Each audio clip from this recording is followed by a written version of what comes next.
Assalamualaikum warahmatullahi wabarakatuh. Selamat datang kembali.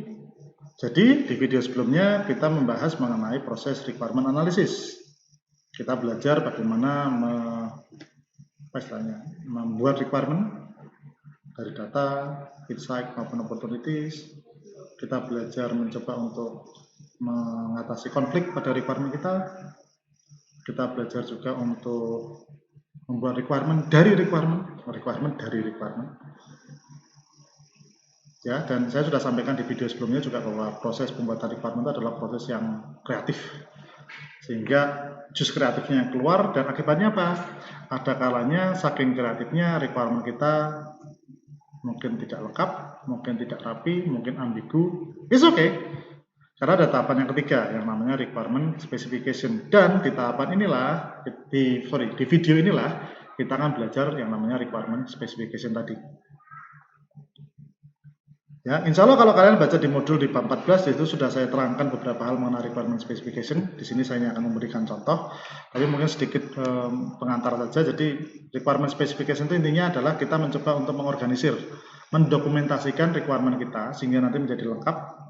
Ya, saya yakin kalian pernah baca di bab 4 ya, requirement yang bagus itu apa, yang lengkap. Requirement yang bagus itu yang tidak multitafsir. Ya, requirement yang bagus itu adalah requirement yang tidak bertele-tele, yang konsisten, yang realistis, ya, dan macam-macamnya. Itu kalian bisa baca lagi di bab 4, ada di situ. Ya, dan itulah tugas dari requirement specification. Kita ingin memastikan bahwa requirement kita adalah requirement yang baik, yang tidak memiliki ciri-ciri requirement yang buruk. Nah, oleh karena itu, di video ini kita akan mencoba untuk merapikan lagi hasil requirement kita. Tentunya apa ya istilahnya, tentunya saya hanya memberikan contoh, tapi moga-moga contoh ini bisa memberi semacam bayangan kepada kalian cara bekerjanya nanti seperti apa. Oke, nggak usah lama-lama, kita masuk ke contohnya. Oke, pertama ketika kita ingin membuat requirement dan kita ingin mencatatkan di dalam dokumen requirement kita, akan lebih nyaman ketika kita menggunakan bentuk tertentu. Nah, sama seperti yang sudah pernah saya sampaikan sebelum-sebelumnya dalam persona dan apapun itulah, bentuk yang paling bagus untuk dipilih, template yang terbaik untuk dipilih adalah template sesuai standar perusahaan masing-masing. Jangan pernah ngelawan itu adalah template terbaik. Jadi, Pak Giga, template yang bagus apa? Lihat perusahaan kalian punya template apa, jangan dipakai. Perusahaannya nggak punya template. Nah, kalau perusahaan kalian tidak punya template, maka kalian bisa memanfaatkan template umum, atau kalau tidak kalian bisa membuatnya menjadi user stories. Jadi biasanya kalau pakai Agile, di ACI sekarang juga mengikuti Agile itu rata-rata kita membuat backlognya dengan konsep user stories. Bagi yang belum pernah lihat user stories itu biasanya bentuknya tidak jauh-jauh dari seperti ini. Jadi dari user stories itu ada 3 hal yang perlu disiapkan, yaitu pertama adalah role, action atau activity, dan value atau business value. Jadi pastikan ketika ingin menggunakan user stories, gunakan bentuk ini. Kalau pakai bahasa Inggris ya, as a user role, icon, I want to, activity, dan so that business value. Atau kalau pakai bahasa Indonesia, sebagai seorang user role, saya dapat suatu aktivitas supaya saya dan bla bla bla. Nah, kenapa bentuk user stories itu sering dipakai? Ada 3 alasan untuk bukan 3 alasan. Ada alasannya. Jadi pertama, dengan menggunakan user stories kita jadi tahu siapa user yang punya privilege ini. Kalau kalian tidak punya pembedaan user, maka kalian bisa sebut saja user. As a user itu hal yang umum. Tapi kalau kalian membedakan antara member, guest, admin, atau kalau di UMY berarti mahasiswa, dosen, rektor. Nah, berarti inilah fungsi user role. Jadi kalian tahu, apalagi kalau kemudian larinya ke otorisasi, admin itu bisa ngapain aja sih? Nah, itulah. Mahasiswa bisa ngapain aja? Sebagai mahasiswa, nah, gitu. Sebagai dosen, sebagai admin, atau kalau tadi di toko sebagai kasir, sebagai karyawan di gudang, karyawan pergudangan, sebagai pembeli, sebagai penjual, sebagai member, sebagai guest. Nah, seperti itulah. Itu fungsi dari user story itu adalah memperjelas aktor mana yang melakukan ini, role mana yang melakukan ini. Kalau kalian tidak punya role, nggak apa, namanya user, sebut aja sebagai user. Itu hal yang biasa. Ya. Yang kedua, kemudian kita jadi tahu aktivitas apa yang akan dilakukan oleh user ini. Sebagai mahasiswa, saya bisa memilih jadwal kuliah. Sebagai mahasiswa, saya bisa memilih kelas kuliah. Sebagai mahasiswa, saya bisa memilih mata kuliah. Sehingga nanti jelas, ketika kalian membuat aplikasinya, maka ada kapabilitas atau fungsi bagi mahasiswa untuk memilih mata kuliah, untuk memilih jadwal. Sebagai dosen, saya bisa mengupload materi. Nah, seperti itu. Sebagai dosen, saya bisa mengupload materi. Berarti nanti ada dosen, dan salah satu fiturnya atau fungsionalnya adalah dia bisa upload materi. Sebagai kasir, saya bisa menghitung kembalian. Seperti itu. Jadi jelas, ada action apa, atau activity apa, atau kalau kalian tahu use case, ada use case apa yang bisa digunakan oleh aktor ini. Mudahnya seperti itu. Nah, yang tidak kalah penting adalah sebuah value, business value. Kenapa sih? Nah, untuk apa sih si aktor itu melakukan aktivitas ini? Nah, value ini biasanya kita dapat dari mana? Goal. Apa final goal-nya? Apa tujuan akhir yang ingin dicapai oleh si aktor ini? Nah, goal ini macam-macam. Bisa goal yang kita dapat dari murni bertanya, tapi bisa juga dari sesuatu yang kita perdalam, kita dalami. Memang ngaruh ya pembuatan goal itu? Oh, ngaruh sekali, karena bentuk aplikasi kita akan berubah nanti. Walaupun aktivitasnya sama, walaupun aktornya sama, tetapi bentuk aplikasinya bisa berubah karena goalnya berbeda. Oke, mungkin akan lebih bagus kalau saya kasih contohnya langsung. Jadi misalnya ini bentuk resminya, kita ubah seperti ini. Nah, jadi dengan cara seperti ini, saya bisa mengatakan sebagai kasir, saya ingin menghitung kembalian. Nah, artinya jelas, ini fitur dibikin untuk siapa? Kasir. Nama fiturnya apa? Fitur hitung kembalian. Oke, mungkin bukan fitur. Kadang-kadang saya tidak suka menggunakan istilah fitur. Saya lebih suka menggunakan istilahnya action atau activity. Sebagai kasir, saya bisa beraktivitas apa? Saya bisa beraktivitas menghitung kembalian. Kenapa saya ingin menghitung kembalian? Saya tidak ingin salah memberi kembalian. Sehingga jelas, ketika nanti kita membuat aplikasinya, maka kita harus meyakinkan diri kita bahwa goal dari user ini tercapai, goal dari si kasir ini tercapai. Apa goalnya? Tidak salah memberi kembalian. Akibatnya apa? Ketika kita membuat sistem kasirnya, yang paling utama adalah jangan sampai, ya sekali lagi, jangan sampai kasir salah hitung kembalian. Nah, bedakan dengan sebagai kasir, saya ingin menghitung kembalian supaya bisa melayani dengan cepat.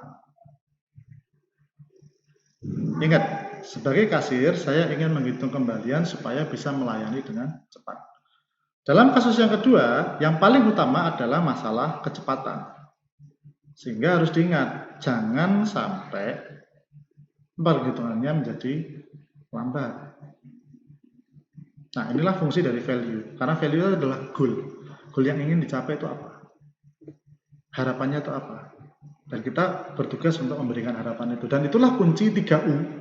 Useful, useful, use. Itulah kunci usefulnya. Sesuatu dikatakan useful ketika dia bisa menyelesaikan masalah. Atau dia membantu mencapai tujuan.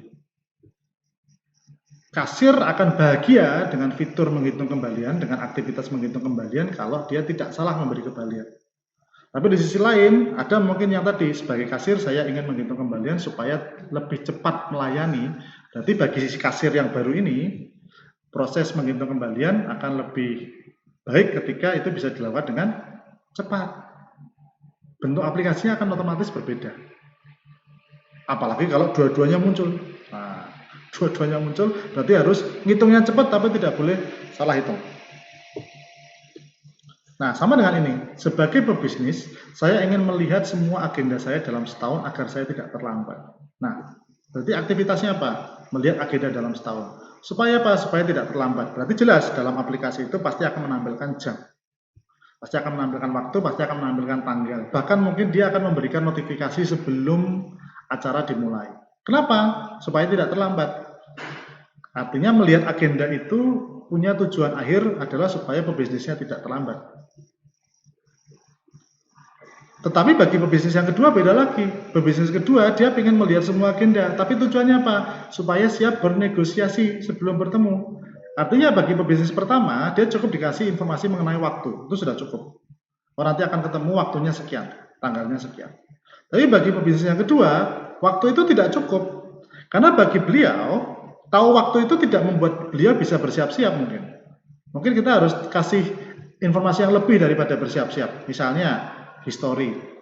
Ketemunya sama siapa, historinya bagaimana. Atau mungkin agenda rapatnya apa. Agenda pertemuannya apa. Sehingga beliau bisa bersiap-siap. Nah, itulah sebabnya pada user story yang di atas, kita ngasih cuma tanggal dan waktu itu sudah cukup. Karena dia tidak akan terlambat dengan itu. Tapi bagi yang pebisnis yang kedua, yang di bawah, memberikan tanggal dan waktu itu tidak cukup. Kita perlu memberikan tadi kayak deskripsi acaranya, dengan siapa bertemu, dan macam-macam. Sehingga si pebisnis tadi lebih siap, oh nanti saya mau rapat ini, berarti saya harus nyiapin ini. Oh saya harus bawa ini dan macam-macam. Nah, sekali lagi, inilah perbedaan antara dua user stories yang seolah-olah mirip tapi berbeda secara business value. Makanya ketika membuat requirement, kalian perlu memikirkan business value ini. Apa sih yang diharapkan dari apa sih yang diharapkan dari responden dari user saya? Apa sih yang diharapkan dari Pak dosen, mahasiswa, rektor, kasir, pembeli, member, guest? Apa sih yang mereka harapkan? What is the final goal? Apa tujuan akhirnya dengan aktivitas itu? Saya nggak tahu itu tujuan akhirnya. Nah, berarti ini ada yang sedikit kurang nih. Kita harus tahu nih tujuan akhirnya apa. Inilah yang kemudian di modul bab 12 saya sebut harvesting value. Kita perlu tahu kenapa fitur ini harus muncul. Karena user membutuhkannya. Iya, membutuhkan untuk apa? What is the final goal? Apa goal akhirnya? Itu yang harus kita coba temukan. Nah, dengan cara inilah kita membuat, tadi saya bilang, requirement specification kita. Ini tahapan pertama yang perlu kalian ketahui. Kita perlu menyiapkan aktor, action, dan value-nya. Apakah cuma itu? Tentu tidak. Tapi akan kita bahas di bagian video yang berikutnya. Oke, sekarang kita mencoba untuk mengubah requirement kita yang masih mentah menjadi bentuk user stories, memastikan bahwa requirement-nya dalam bentuk yang bagus. Simpel aja, ini hasil yang dari video sebelumnya. Misalnya ini, kita ambil ini, kita copy paste aja biar cepat. Sekali lagi, kadang-kadang nggak harus secepat itu juga, tapi kita copy paste aja ke sini. Misalnya, kayaknya terlalu besar. Seperti ini. Aplikasi menunjukkan kelemahan dari teman belajar. Nah, ini kita tinggal tadi sebagai aktor, kan itu. Saya action agar kan seperti itu bentuknya dasarnya. Tahu Pak? Sebagai aktor. Siapa aktornya? Nah, kebetulan untuk aplikasi yang ini saya belum menyiapkan aktor, jadi saya pakai default aktor aja sebagai user. Sehingga kasarnya seperti ini, kalau kalian nanti membedakan antara admin dengan pembeli dengan penjual, ya berarti harus sebagai admin, sebagai pembeli, sebagai penjual. Tapi kalau tidak ada pembedaan, semua dianggap sama, namanya sebagai user. Sebagai user, saya ingin kelemahan skill bahasa Inggris saya dilihat oleh teman belajar atau oleh user lain, mungkin lebih jelas. Saya ingin kelemahan, jadi menunjukkan kelemahan itu kan secara simpel, saya ingin kelemahan skill bahasa Inggris saya. Kelemahan apa maksudnya? Kan harus diperjelas. Kelemahan skill bahasa Inggris saya dilihat oleh user yang lain agar, nah kenapa kok saya ingin dilihat? Agar user lain dapat membantu mengatasi kelemahan saya. Seperti ini. Jadi kan kalau kita lihat value-nya, kenapa sih mereka pengen kelemahannya supaya diketahui orang lain? Ya saya pikir karena supaya orang tahu bahwa ini saya punya kelemahan, mungkin kamu bisa membantu. Ya, dapat membantu atau mungkin tertarik membantu, karena kalau tertarik mungkin akan lebih loss ya. Kalau dapat tuh kayak mungkin agak lebih mengikat, ini tertarik seperti itu. Nah, ini contoh salah satunya. Sebagai user, saya ingin kelemahan skill bahasa Inggris saya dilihat oleh user lain agar user lain tertarik membantu mengatasi kelemahan saya. Sehingga nanti akan terbayang, oh gimana ya cara untuk menampilkannya dan macam-macamnya, itu akan terbayang nantinya. Atau contoh lainnya, ini mungkin tidak saya tampilkan di layar, saya langsung di Word-nya aja. Jadi saya copy yang ini, saya tidak tampilkan di layar, mohon maaf. Ini aplikasi menunjuk, ini bisa saya hapus ya karena sudah selesai. Aplikasi menunjukkan skill dari teman belajar. Nah, ini bisa sebagai user, saya ingin keahlian saya, bahasa Inggris saya, dilihat orang lain, dilihat user lain, agar user lain tertarik untuk belajar bersama saya. Nah, seperti ini. Kenapa sih ini menunjukkan skill? Ya supaya orang lain bisa tertarik untuk belajar bersama saya, atau agar user lain tahu. Ya kalau cuma sebenarnya bisa kita tulis tahu keahlian saya. Tapi kan tahu keahlian saya itu juga masih kurang spesifik. Terus tahu terus apa? Value-nya nggak jelas. Makanya saya lebih suka menggunakan kalimat ini, tertarik untuk. Karena final goal-nya apa? Supaya orang, oh ini kayaknya skill-nya cocok nih, saya jadi ingin belajar sama beliau. Nah seperti itu. Jadi menurut saya itu value yang lebih saya dapatkan daripada cuma sekedar, oh kamu pinter vocab, oh kamu pinter grammar. Itu value yang saya dapatkan seperti itu dari user saya, dari interview saya. Apalagi misalnya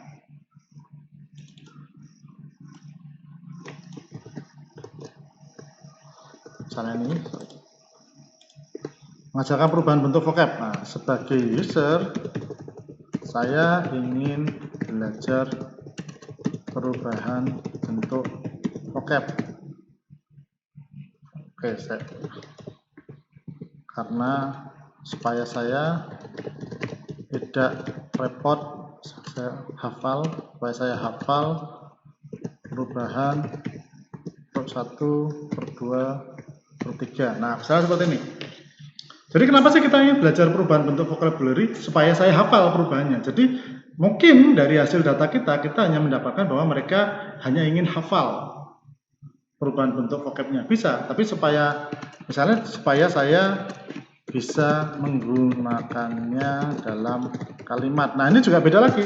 Kalau cuma sekedar hafal, itu nanti bentuk aplikasinya tinggal be, was, been, rise, rose, risen, run, ran, run, cuma kayak gitu. Tapi kalau kemudian kita bicara supaya bisa menggunakannya dalam kalimat, nah mungkin nanti cara belajarnya menggunakan kalimat. Itu sudah beda gitu loh.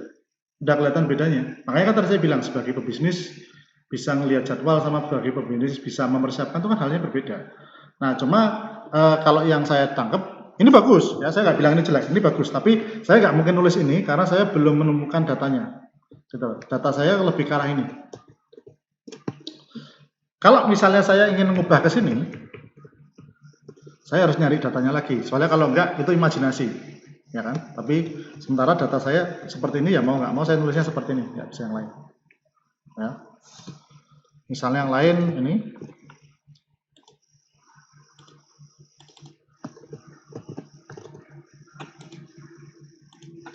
Ya, ini saya hapus. Sebagai user, saya ingin belajar banyak vocabulary supaya saya bisa berkomunikasi dengan lancar di dunia kerja. Nah, ini juga menarik. Jadi kalau dari data saya menemukan bahwa banyak dari mereka yang belajar bahasa Inggris untuk supaya lancar di dunia kerja. Sehingga ketika kita bicara saya ingin belajar banyak vocabulary, berarti vocabulary-nya bukan apple, bukan banana, bukan cheese atau apa, tapi lebih ke vocabulary yang nanti berguna untuk dunia kerja.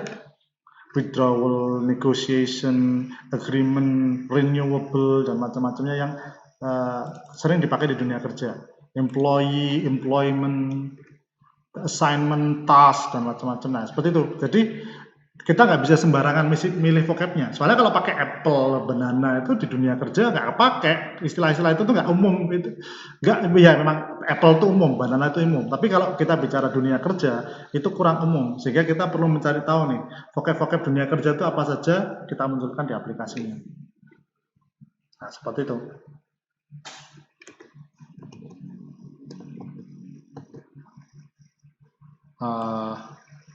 dan yang lain ya. Artinya saya tidak akan kasih contoh secara lengkap, tapi inilah cara untuk kita membuat dengan sederhana user story itu. Jadi ingat, selalu ada aktor, selalu ada action, dan selalu ada value. Dan dari pengalaman saya, value inilah yang paling penting. Dia adalah why. Why sebuah requirement muncul? Kenapa aplikasi ini harus dibuat? Kenapa requirement ini harus muncul? Ya dong, supaya usernya bisa tahu kelemahan skillnya.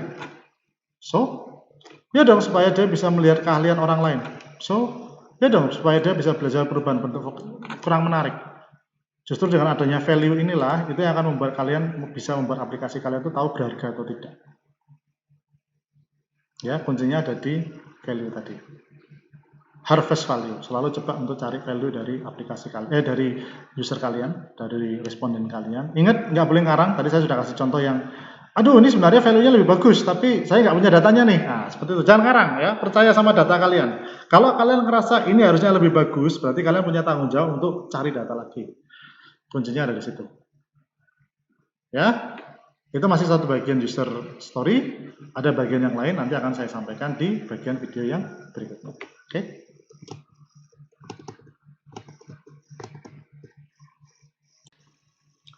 Di bagian video sebelumnya, kita sudah mencoba untuk mengubah requirement yang mentah menjadi requirement yang lebih rapi atau user story lebih tepatnya. Tentu saja di video sebelumnya kita mencoba untuk mengubah requirement yang kita dapatkan dari data, insight, atau opportunities menjadi sebuah requirement yang lebih rapi. Nah, sekarang pertanyaannya adalah bagaimana kalau requirement itu muncul dari requirement yang lain? Apakah proses perubahannya sama atau bagaimana? Value-nya bagaimana? Nah, seperti kita lihat dalam contoh sekarang, misalnya kita sudah punya data, sudah kita bikin requirement menjadi sebagai member, saya bisa mengupload foto agar saya bisa menyimpan kenangan saya. Nah, tentunya seperti yang saya sampaikan di video yang sebelumnya mengenai requirement analysis, kita bisa membuat requirement dari requirement. Dan dari sini kita bisa munculkan aplikasi member harus memiliki akun, misalnya seperti ini. Jadi bagaimana sekarang mengubah requirement yang ini menjadi user stories? Ya sama, sebagai member saya harus memiliki akun agar saya bisa mengakses fitur-fitur atau data-data pribadi saya. Atau misalnya ini mau diubah, saya juga seperti ini. Ya, karena kan namanya requirement yang bagus dia harus spesifik ya. Artinya satu requirement membahas satu hal. Ini kan membahas dua hal, jadi ini bisa kita rapikan lebih jauh lagi. Seperti ini. Kemudian kita bikin jadi dua. Ya ingat, kan ada aturan bahwa harus spesifik, jadi dia tidak boleh dua requirement dijadikan satu, itu malah merepotkan. Saya harus memiliki akun agar saya bisa menggunakan fitur-fitur member. Nah, seperti ini. Sehingga bisa dikatakan dari sebuah dari sebuah requirement ini, dari requirement yang ini kita memiliki requirement yang baru yang kemudian kita rapikan lagi, dan ternyata dari hasil perapiannya kita malah menghasilkan dua requirement. Yang pertama lebih fokus ke data-data pribadi, jadi punya akun supaya bisa mengakses data-data pribadi dari akun tersebut, dan juga supaya bisa menggunakan fitur-fitur sebagai member. Nah, ternyata seperti yang saya sampaikan di video requirement analysis, ini menghasilkan requirement yang lain lagi, sehingga kita bisa membuat requirement-nya. Member harus membuat akun agar memiliki akun. Misalnya ini hasil requirement analisisnya. Member harus memiliki user harus membuat akun agar bisa memiliki akun. Nah, makanya kita bisa mengganti jadi sebagai user. Nah, sekarang sebagai user karena dalam aplikasi yang baru ini saya bedakan antara user dengan member. Jadi sebagai user, bukan lagi sebagai member. Sebagai user saya dapat membuat akun agar saya bisa menjadi member. Nah, seperti ini. Dah. Jadi karena member harus punya akun, maka sebagai user saya harus mendaftar atau membuat akun agar saya bisa jadi member. Nah, sehingga syaratnya user apa supaya jadi member? Ya harus mendaftar. Nah, harus register. Misalnya seperti itu. Nah, kemudian yang terakhir login agar masuk sebagai member. Kan seperti itu. Jadi kita bisa bikin sebagai user saya harus login agar saya bisa menggunakan akun saya atau akun member saya. Nah, seperti ini. Sebagai user saya harus login. Jadi sebagai user saya harus membuat akun agar bisa jadi member, tapi sebagai user saya harus login agar saya bisa menggunakan akun member saya tersebut. Sehingga tinggal dihapus, sudah. Nah, lihat, kita bisa melihat perjalanannya dari mana yang awalnya hanya member bisa ngupload foto, kemudian melahirkan member harus punya akun, melahirkan member harus bikin akun, dan melahirkan member harus login. Nah, inilah proses membuat requirement specification dari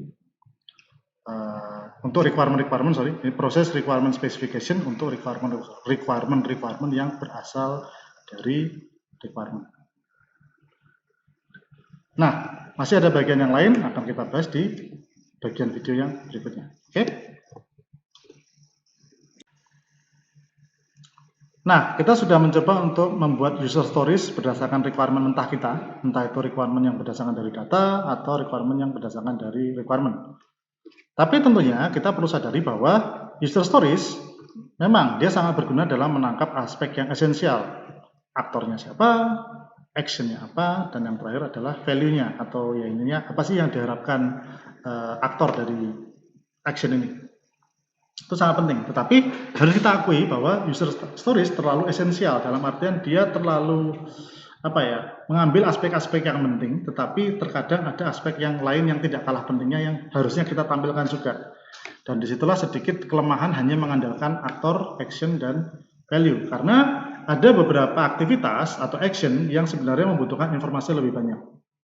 Contoh misalnya, sebagai user saya bisa login untuk bisa masuk ke akun saya. Di situ terlihat jelas aktornya adalah user, action-nya adalah login, dan value-nya adalah masuk ke akun. Nah, yang jadi pertanyaan, login itu cara loginnya bagaimana? Data apa yang terlibat di dalam login? Kan nggak bisa nih nanti UX designer baca requirement bisa login. Gimana cara loginnya? Apa yang harus saya lakukan supaya saya bisa login? Nah, tidak jelas.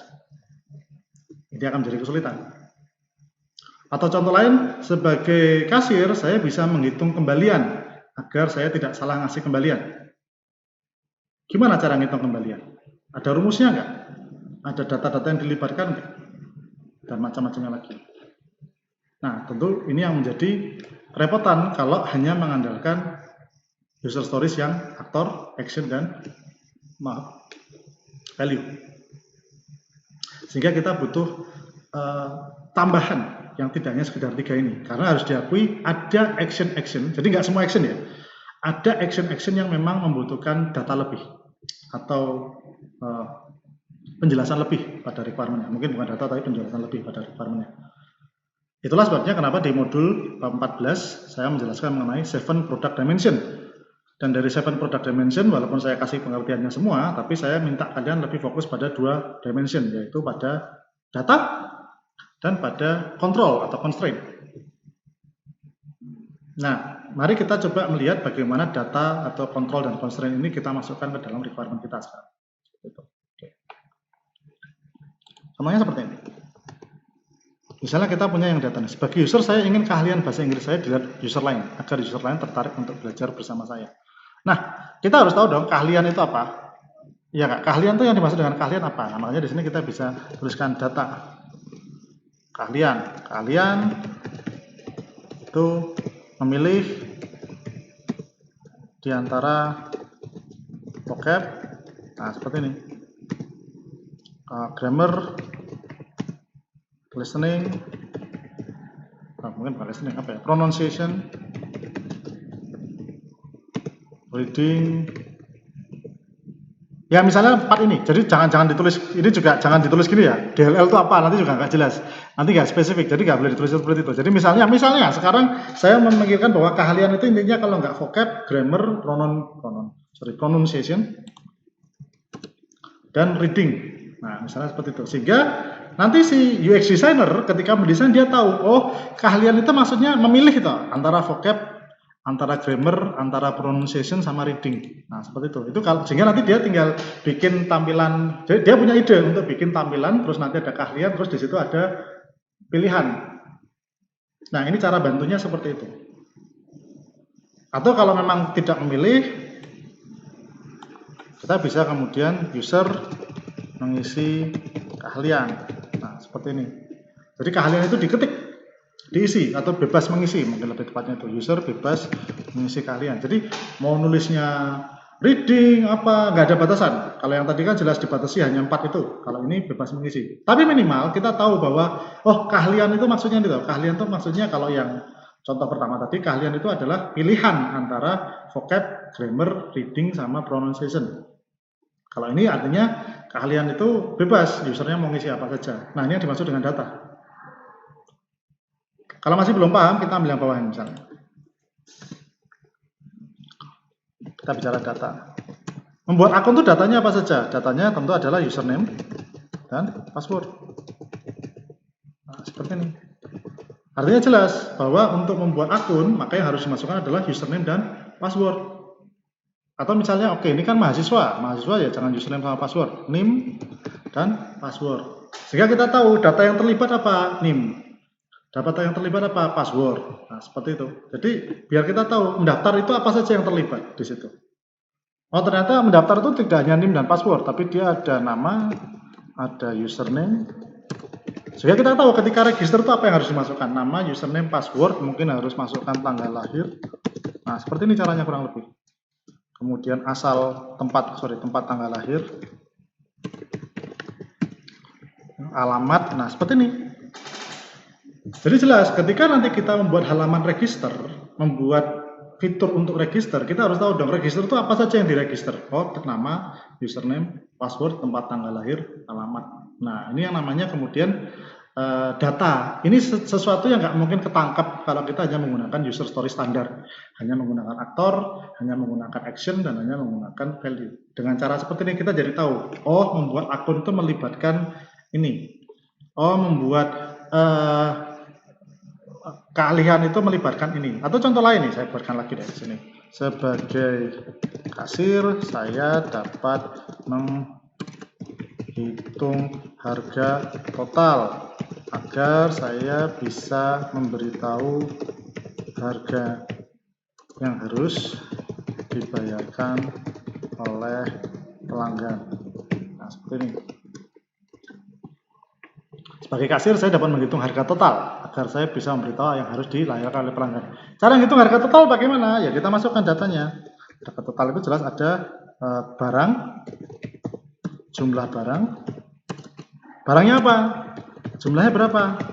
Harga barang berapa? Nah, artinya menghitung total itu melibatkan 3 data ini. Barangnya apa? Jumlahnya berapa? Harganya berapa? Mungkin ada diskon. Kalau nggak ada diskon, hapus. Kalau ada diskon, tulis. Simple. Seperti itu. Pajak, kalau ada pajak tulis, kalau nggak ada pajak hapus. Misalnya kalau di rumah makan mungkin dia ada pajak, tuliskan pajak, berapa pajak, dan mungkin ada rumus. Jadi biar kita tahu rumusnya seperti apa. Nah, kalau rumus, cuma ditulis rumus, mungkin tidak jelas, makanya ini harus diperjelas. Barang yang dibeli. Nah, ini lebih jelas lagi.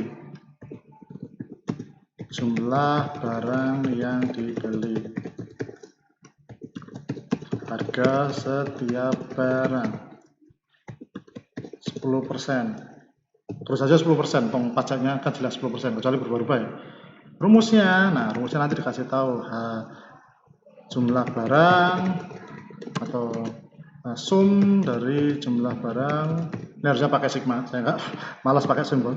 Jumlah barang dikali harga barang ditambah sebentar, pajak itu ngitungnya gimana? Oh, jumlah barang, harga barang tambah 10%. Seperti ini. Nah, ini rumusnya. Jadi kita tahu nanti si UX designer, si programmer, ya, nggak hanya UX designer, programmer tuh tahu cara ngitung total itu gimana. Oh, jumlah barang dikali harga barang yang sudah dinaikkan pajak 10%. Nah, seperti itu. Kalau pakai diskon, misalnya diskon tiap barang. Kalau diskon tiap barang seperti ini, kalau ternyata diskonnya tetap 5%. Oh, kalau diskonnya ternyata 5% ketika jumlah barang lebih dari 5, itu tulis saja. Misalnya biar gampang, sekarang 5%, berarti tambah ini dikurangi 5%. Rumusnya. Oh, kalau ini variabel pajak PPN, ini variabel misalnya diskon, udah kurangi tambah pajak. Nah, seperti ini ya. Jadi sekali lagi tujuan kita apa sih? Tujuan kita tuh untuk memberi kejelasan kepada orang-orang setelah tahapan requirement specification itu. Hitung harga total tuh maksudnya gimana? Oh, maksudnya ini. Seperti itu. Mendaftar akun itu maksudnya gimana? Nah, misalnya nih, nama user, nama yang akan digunakan dalam aplikasi, password untuk masuk aplikasi, tempat, tanggal lahir user, alamat user. Nah, seperti itu. Jadi jelas bahwa kita harus memasukkan apa saja ini. Kalau sifatnya memilih tadi, ini bebas mengisi keahlian terkait bahasa Inggris.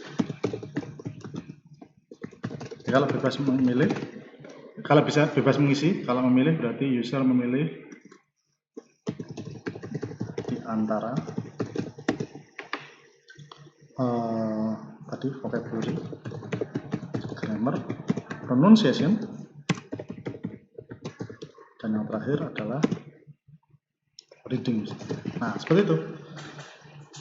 Jadi ketika saya menceritakan di modul bab 14 ada 7 product dimension, ini yang dimaksud dengan data. Jadi kita memperjelas, action ini melibatkan data apa saja.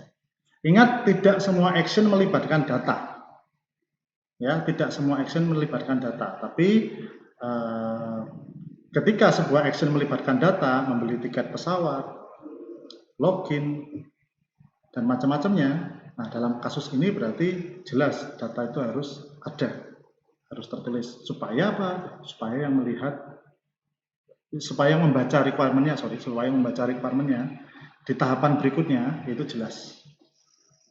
Ya, ini terkait data. Masih ada satu lagi akan kita bahas di bagian video yang berikut. Nah, setelah data, kita membahas yang terakhir yang ya sebenarnya ada 7, tapi sekali lagi saya hanya minta kalian fokus pada 2 hal, yaitu data dan constraint. Jadi di bagian terakhir video ini kita akan membahas mengenai constraint. Jadi kalau data itu hanyalah menjelaskan apa saja sih data-data yang terlibat dalam action ini. Nah, kalau constraint melibatkan apa saja batasan yang tidak boleh dilewati dalam action ini, kurang lebih seperti itu. Jadi misalnya nih, sebagai user, saya harus login agar saya bisa menggunakan ATM. Nah, jelas di sini kita butuh data untuk memperjelas. Datanya apa saja yang harus terlibat. Kalau kita bicara ATM, datanya pasti PIN. PIN ATM, PIN ATM yang sesuai dengan kartu ATM user. Nah, seperti ini data. Nah, di sini kita bisa mulai masukkan constraint-nya. Apa saja yang harus dibatasi dalam proses login itu sendiri? Pertama, mungkin malah kadang-kadang harus dibikin seperti ini biar rapi. Boleh, nggak apa ya. Sekali lagi, tidak ada standar. Yang penting rapi. Atau, bukan tidak ada. Kalau kalian punya standar, ikuti standarnya. Terutama yang kerja di perusahaan. Kalau yang tidak punya standar, konsisten. Jadi kalau tadi saya nggak pakai ini, ya nggak usah pakai ini terus. Tapi kalau sekarang pakai bullet, ya pakai bullet terus. Kalau pakai number terus dan seterusnya. Nah, tapi anggaplah ini pin ATM yang sesuai dengan kartu ATM user. Kemudian nanti constraint-nya misalnya login maksimal 3 kali. Login gagal maksimal. Nah, ini constraint. Artinya dia boleh gagal, tapi kalau gagal maksimal berapa? 3 kali. Nah, diperjelas. Jadi kalau kita bicara masalah login itu apa? Oh, login itu nggak boleh gagal lebih dari 3 kali. Jika gagal lebih dari 3 kali,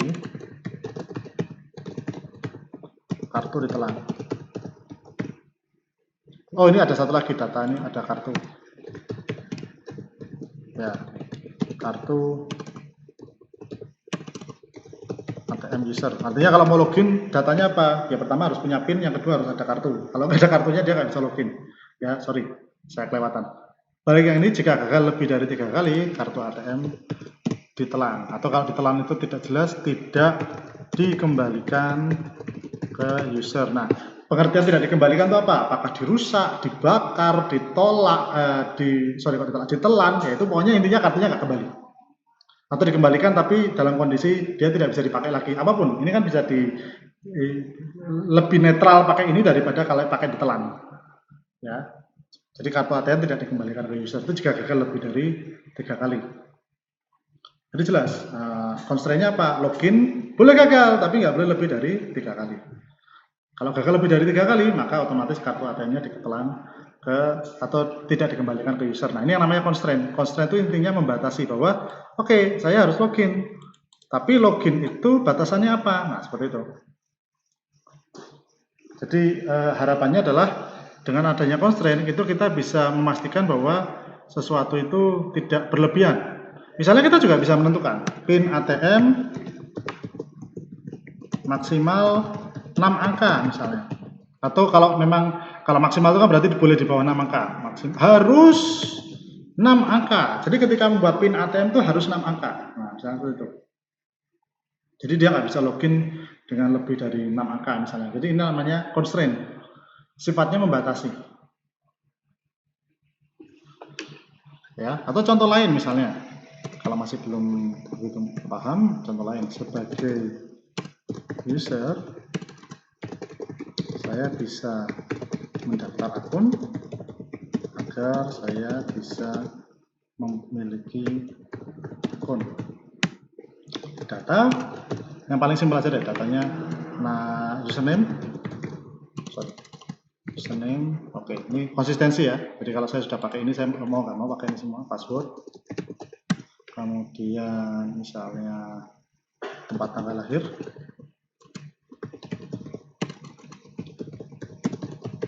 foto, misalnya, apa lagi, asal, nah, seperti itu.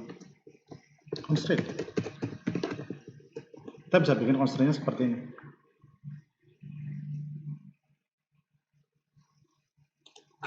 Jika ada data yang kosong, maka akun tidak boleh dibuat. Nah, seperti ini. Jadi dengan cara seperti ini kita memberitahu kepada si UX designer kita yang nanti di tahapan berikutnya, hey, kalau mau bikin akun ada constraint-nya. Kalau ada data yang kosong, maka akunnya tidak boleh dibuat. Nah, perkara kemudian akun tidak boleh dibuat itu apakah kemudian dia kembali ke awal harus ngisi ulang? Apakah kemudian akan diingatkan, dikasih petunjuk mana yang bolong-bolong? Itu kita nggak mengatur di sini, ya. Karena kita hanya mengatur bahwa requirement-nya selama datanya masih ada yang kosong, berarti dia tidak boleh dibuat akunnya. Oh, tapi saya cuma pengen yang penting username passwordnya isi. Ya udah, jika ada data yang kosong, saya perbaiki ya. Jika ada data yang kosong, maka akun tidak boleh dibuat. Tipu. Nah, tapi bisa juga kalau misalnya kita cuma mau fokus pada username dan password. Jika username dan password kosong, maka akun tidak boleh dibuat. Artinya apa? Selama username dan passwordnya isi, saya nggak peduli yang data lain kosong, akun tetap boleh dibuat. Nah, seperti itu. Jadi ini yang namanya sebuah requirement. Sorry, ini yang namanya sebuah specification yang lebih lengkap. Ini namanya constraint. Jadi constraint itu fungsinya adalah untuk memastikan bahwa jika ada sesuatu yang tidak boleh dilakukan, jika ada sesuatu yang harus dibatasi, maka disinilah letak pembatasannya. Ya, jadi apapun dibatasi. Misalnya apa? Nomor telepon harus dimulai dengan 081, misalnya. Nomor telepon harus dimulai dengan kode negara. Itu adalah constraint. Nama tidak boleh lebih dari 20 karakter, misalnya. Username harus alfanumerik. User yang sudah login salah 3 kali tidak boleh langsung masuk. Nah, atau harus dihukum 10 menit untuk boleh login lagi. Nah, ini semua adalah constraint, sifatnya membatasi.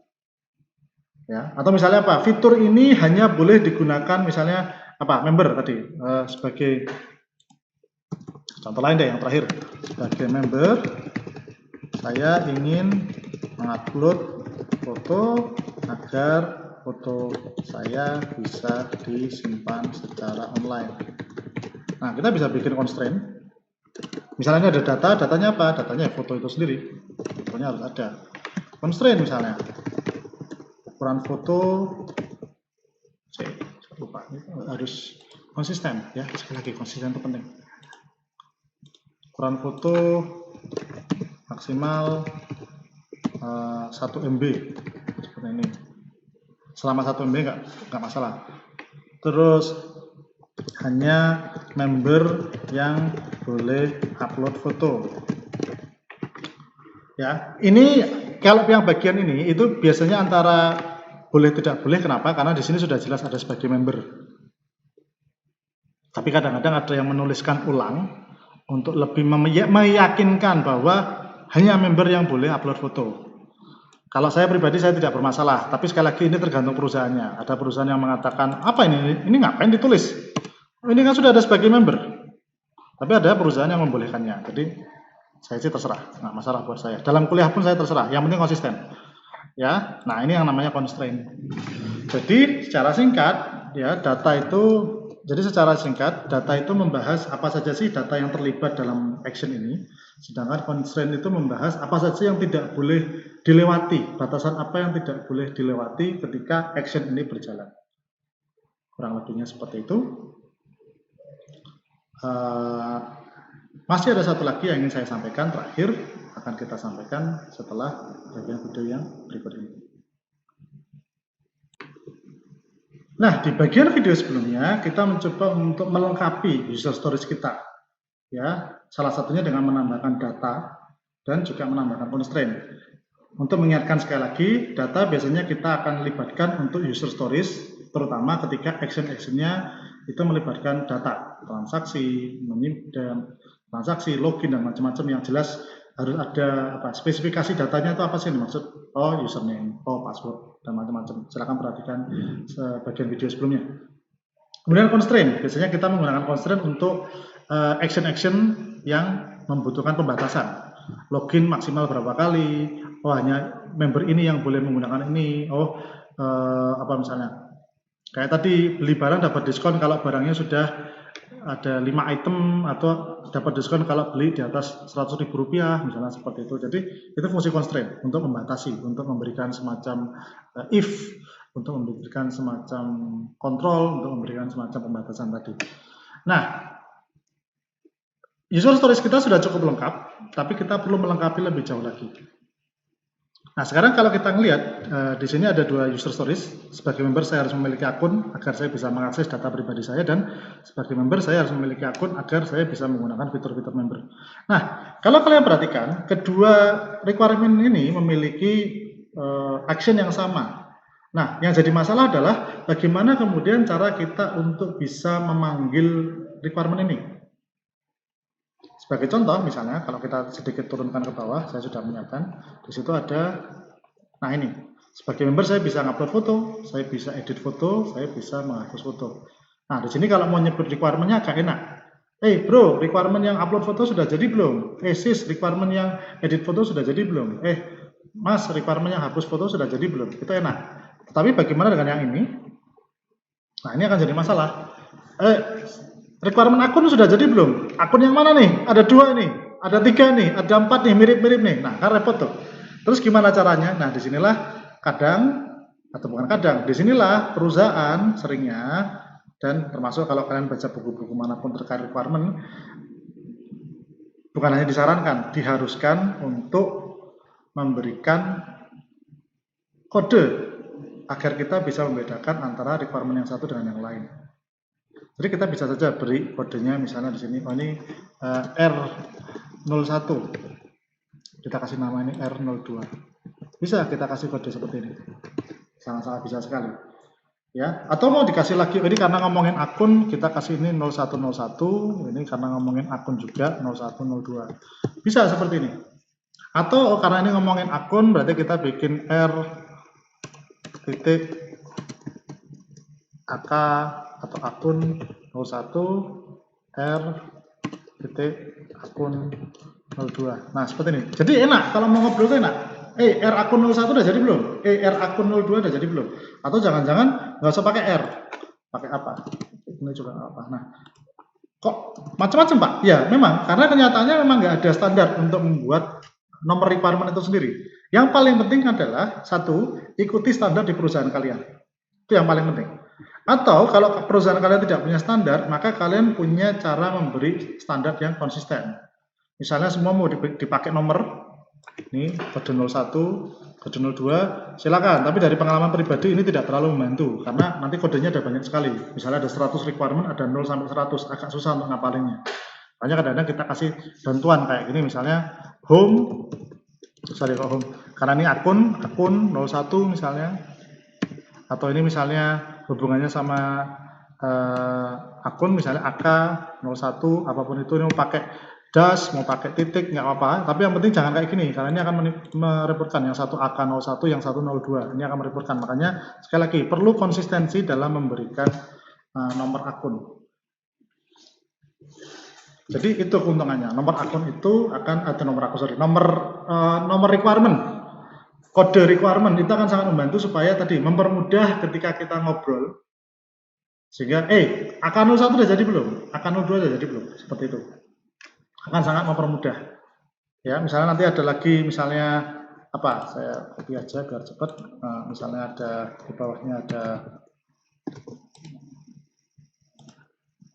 saya sebagai user, saya harus login agar saya bisa masuk sebagai member. Nah, ini karena ini AK, ini karena login, mungkin kita beri namanya LG.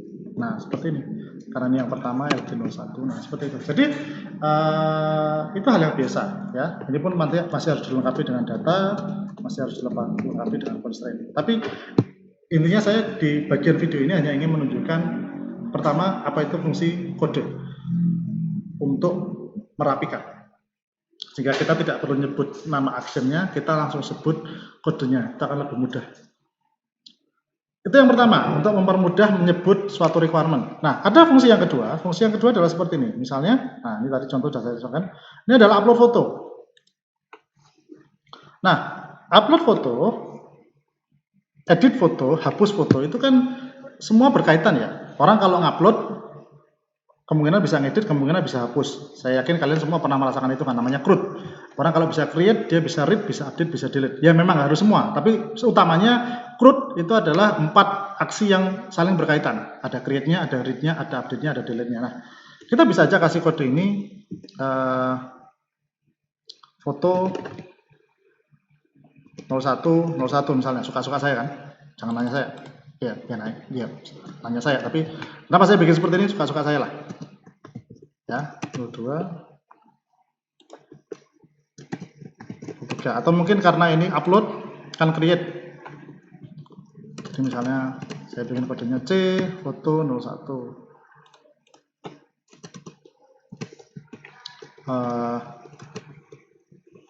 02 dulu nggak apa deh. Ini karena ini edit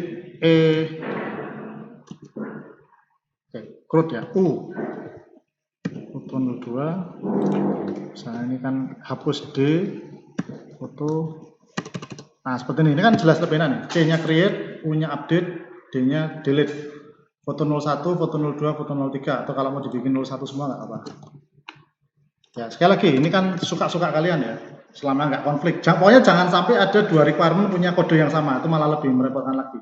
Requirementnya boleh mirip, kayak tadi, punya akun, tapi dia tidak boleh memiliki nomor yang sama, kalau memang isinya berbeda.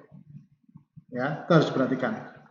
Mungkin ada yang bilang, Pak, upload foto, edit foto, hapus foto, kenapa nggak dijadikan satu? Karena ini tiga hal yang berbeda. Mengupload itu suatu kegiatan, mengedit itu suatu kegiatan, menghapus itu suatu kegiatan. Jadi itu menyebabkan dia tidak bisa digabung menjadi satu requirement. Ini pasti tiga requirement. Lebih seringnya dia akan jadi tiga requirement terpisah. Jarang sekali ini dijadikan satu requirement. Malah lebih enak kalau dia dipisah jadi tiga requirement.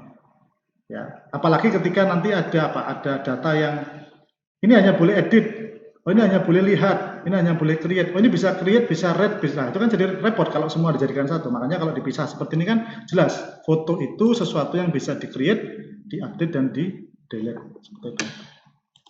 Nah, dengan memberi nama, ini akan semakin membantu kita. Tapi, nama atau kode itu bukan cuma itu fungsinya. Kita bisa membuat, nanti di sini ada yang baru namanya reference. Nah, reference ini bisa kita tuliskan di sini. Reference itu apa? Untuk memberitahu kita bahwa, ini upload foto itu dia punya action yang mendekati dia loh, action yang terkait dengan dia. Yang namanya kayak tadi saya ngomong, yang namanya upload pasti ada create, pasti ada delete, atau sorry bukan pasti. Yang namanya upload umumnya ada update dan umumnya ada delete. Nah, makanya mungkin ini tersebar di banyak tempat. Mungkin ini kan C, karena dia C maka dia terkumpul dalam semua dokumen C. Karena ini U, dia mungkin terkumpul dalam semua dokumen U. Karena ini D, dia terkumpul sama semua dokumen D. Jadi kayak kalian kalau punya halaman C sendiri, U sendiri, D sendiri. Ya, itu jauh lebih menguntungkan daripada nanti foto sendiri, nama sendiri, ini sendiri, itu sendiri. Nah, itu kan malah lebih merepotkan. Jadi kadang-kadang malah lebih asik ketika dokumennya itu dikumpulkan C sendiri, U sendiri, D sendiri. Tapi akibatnya apa? Akibatnya kita jadi nggak inget foto itu selain upload, misalnya lagi baca yang ini, C foto 01, foto itu selain upload ada apa lagi ya? Nah, makanya biar inget, di sini kita bisa tambahkan ada U foto 01 dan ada D foto 01. Sama dengan ini, kita bisa copy aja untuk mempercepat. Kita bisa tambahkan ada C foto 01 dan ini bisa kita tambahkan ada U dan C. Sehingga ini memberitahu kita bahwa yang namanya kegiatan upload foto itu dia masih berkaitan dengan update dan delete. Walaupun dia nanti terpisah dokumennya di tempat yang berbeda, di halaman yang berbeda atau macam-macam, kita tetap akan tahu, upload foto itu adalah suatu action yang berkaitan dengan upload foto dan download foto. Edit foto itu sesuatu yang berkaitan dengan create foto dan delete foto, dan seterusnya. Ini akan membantu kita. Sehingga nantinya, enaknya apa? Ketika kita membuat fitur foto, ya, fitur foto itu kan fitur foto itu kan gabungan dari upload, edit, create, delete, upload, delete, dan update. Nggak akan ada yang kelupaan karena kita sudah baca ini. Jadi misalnya kita lagi kerja sebagai programmer, saya ngerjakan backlog ini, C foto 01. U foto 01 udah ada yang kerjain belum? Udah ada, belum ada. Sekalian saya kerjain. Udah ada yang kerjain. Kalau di foto 01 ada yang kerjain belum? Belum ada. Sekalian saya kerjain. Sehingga akan terjamin bahwa upload foto itu nanti, atau lebih tepatnya fitur foto itu nanti akan dibikin dengan lengkap. Jadi nggak mungkin ada yang ngupload, ada yang create, tapi lupa yang delete. Padahal yang delete itu masuk ke requirement. Nggak mungkin, karena sudah dibantu dengan reference ini. Itu pun kalau kalian mengatakan bahwa, Pak, kalau mau upload foto kan harus login dulu. Dia sudah login misalnya LG 01. Nah, tinggal ditulis di sini. Artinya apa? Upload foto itu berkaitan dengan login 01. Sehingga jelas orang kalau upload foto itu nanti mau dikaitkan sama apa? Sama login. Selama dia belum login dia nggak bisa upload foto. Sehingga coding kita akan mempersiapkan diri. Sehingga nanti UX designer kita sama programmer kita akan mempersiapkan diri bahwa proses upload foto itu akan berkaitan dengan login. Nah, inilah fungsi dari kode foto itu sendiri. Kode requirement itu sendiri. Sehingga bisa dikatakan inilah yang dinamakan requirement atau user stories yang lengkap. Actionnya ada, aktornya ada, actionnya ada, value-nya ada, kemudian jika diperlukan data, jika diperlukan constraint, dan tentunya ada kode requirement dan ada reference dengan requirement lain yang berkaitan. Ingat, kalau tidak berkaitan nggak usah dikasih reference. Jadi reference itu bukan keharusan, hanya untuk membantu kita. Kalau orang upload foto masih ada yang lain nggak ya? Oh ada. Oh ternyata dia cuma bisa upload. Ya sudah, berarti nggak ada yang berkaitan. Beres. Ya, bahkan misalnya yang lain, ini juga tips yang lain ya, mungkin saya agak lewat, tapi ini karena ini member, saya itu ada member, ada admin, ada guest. Ya sudah, saya kasih lagi di sini MC karena ini member. Kalau admin maka saya kasih kodenya A apa. Itu sekali lagi itu bebas ya, nggak ada keharusan. Semua terserah kalian, yang penting kalian lebih mudah dalam memahami requirement kalian. Ya, buatlah kode yang konsisten yang membuat kalian lebih mudah mencari, memahami, menghubungkan hubungan antara requirement kalian. Kuncinya di situ. Nah, kurang lebih itu yang bisa saya sampaikan di video ini. Jadi kita belajar bagaimana membuat user stories dari requirement kita yang mentah, bagaimana kita mencoba melengkapinya dengan aktor, dengan action, dengan value, dengan data, dengan constraint, dan dengan kode requirement dan reference dari requirement itu sendiri. Ingat, standar template yang paling tepat adalah standar template user stories yang digunakan oleh perusahaan kalian masing-masing. Jika perusahaan kalian belum memiliki, maka kalian bisa mencari template yang ada atau menggunakan contoh yang ada di video ini. Apapun itu, konsisten dan buatlah organisasi atau dokumen atau requirement specification yang menolong tim kalian dalam memahami requirement kalian. Jangan mempersulit hidup kalian.